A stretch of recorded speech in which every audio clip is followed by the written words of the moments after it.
1500 की हीटिंग पे अगर हम इस इंडक्शन कुकर को रखते हैं तो ये सिर्फ 4 एम्पेयर इस वक्त 4.7 एम्पेयर लोड चल रहा है। बिस्मिल्लाहिर्रहमानिर्रहीम। यूनिटेक यूट्यूब चैनल में खुशामदीद। फ्रेंड्स, ये हमारा एक छोटा सा सिस्टम है जो कि पुराना लगा हुआ है। इस पर 500 वाट के 4 सोलर पैनल हैं, कैनेडियन सोलर मोनोपर्क है।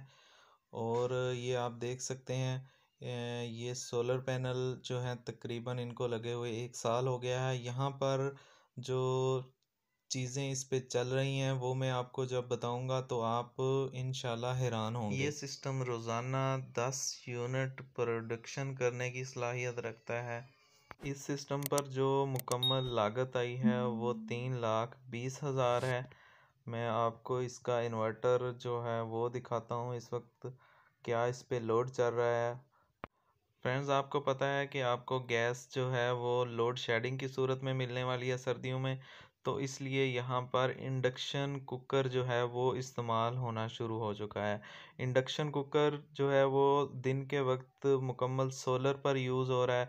हमारे पाकिस्तान में 90% डे टाइम खाना वगैरह पकता है, तो इसलिए गैस की लोड शेडिंग से बचने के लिए और सुई गैस की और सिलेंडर की सेविंग के लिए ये इंडक्शन कुकर यहाँ पर इस्तेमाल हो रहा है। 1500 की हीटिंग पे अगर हम इस इंडक्शन कुकर को रखते हैं तो ये सिर्फ 4 एम्पेयर कंज्यूम करता है। 0.7 एम्पेयर इस फ्रीज़र के हैं, तो इसलिए हम इसके 4 एम्पेयर ही इसके अंदर इंक्लूड करेंगे। तो आप देखें जी, 4 एम्पेयर सिर्फ 1000 वाट लोड बनता है।